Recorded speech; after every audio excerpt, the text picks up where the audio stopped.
قربانی واجب ہونے کے شرائط۔ دوستو، قربانی کس شخص پر واجب ہے؟ قربانی کے لیے کتنی شرائط ہونی چاہیے؟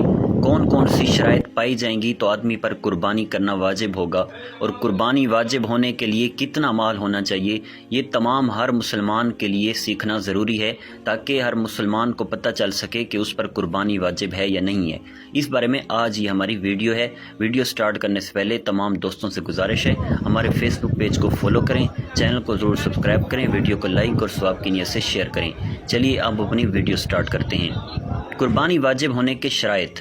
مسئلہ: قربانی واجب ہونے کے شرائط یہ ہیں۔ نمبر 1، اسلام، یعنی غیر مسلم پر قربانی واجب نہیں۔ نمبر 2، اقامت، یعنی مقیم ہونا، مسافر پر واجب نہیں۔ نمبر 3، تونگری، یعنی مالک نصاب ہونا۔ یہاں مالداری سے مراد اور تونگری سے مراد وہی ہے جس سے صدقہ فطر واجب ہوتا ہے، وہ مراد نہیں جس سے زکوٰۃ واجب ہوتی ہے۔ اور صدقہ فطر کس شخص پر واجب ہوتا ہے اس پر بھی ہم نے ویڈیو بنائی ہوئی ہے جس کا لنک ڈسکرپشن میں آپ کو مل جائے گا۔ نمبر 4، حریت، یعنی آزاد ہونا۔ جو آزاد نہ ہو اس پر قربانی واجب نہیں، کہ غلام کے پاس تو مال ہی نہیں ہوتا لہٰذا عبادت مالیہ اس پر واجب نہیں۔ مرد ہونا اس کے لیے شرط نہیں، عورتوں پر بھی قربانی واجب ہوتی ہے جس طرح مردوں پر واجب ہوتی ہے۔ اس کے لیے بلوغ، یعنی بالغ ہونا شرط ہے یا نہیں، اس میں اختلاف ہے۔ اور نابالغ پر واجب ہے بھی صحیح، تو آیا خود اس کے مال سے قربانی کی جائے گی یا اس کا باپ اپنے مال سے قربانی کرے گا؟ ظاہر الروایہ یہ ہے کہ نہ خود نابالغ پر واجب ہے اور نہ اس کی طرف سے اس کے باپ پر واجب ہے، اور اسی پر فتویٰ ہے۔ قربانی واجب ہونے کے لیے کتنا مال ہونا چاہیے؟ ہر بالغ مقیم مسلمان مرد و عورت مالک نصاب پر قربانی واجب ہے۔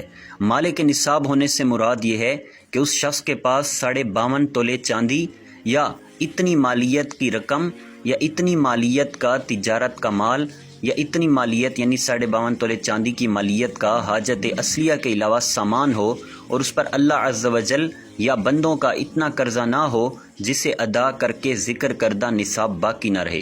فقہائے کرام رحمہ اللہ السلام فرماتے ہیں، حاجت اصلیہ یعنی ضروریات زندگی سے مراد وہ چیزیں ہیں جن کی عموماً انسان کو ضرورت ہوتی ہے اور ان کے بغیر گزر اوقات میں شدید تنگی اور دشواری محسوس ہوتی ہے، جیسے رہنے کا گھر، پہننے کے کپڑے، سواری، علم دین سے متعلق کتابیں اور پیشے سے متعلق اوزار وغیرہ۔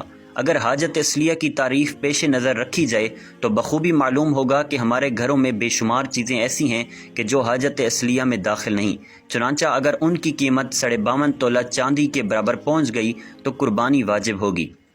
میرے آقا اعلیٰ حضرت امام اہل سنت مجدد دین و ملت مولانا شاہ امام احمد رضا خان علیہ رحمۃ الرحمن سے سوال کیا گیا کہ اگر زید کے پاس مکان سکونت یعنی رہائشی مکان کے علاوہ ایک اور یعنی مزید ہوں تو اس پر قربانی واجب ہوگی یا نہیں؟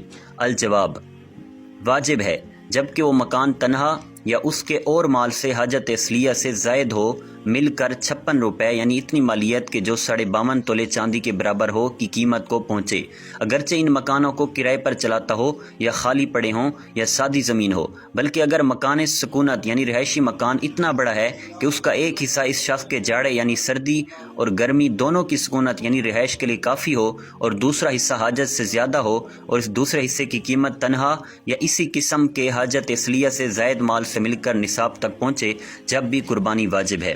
وقت کے اندر شرائط پائے گئے تو ہی قربانی واجب ہوگی۔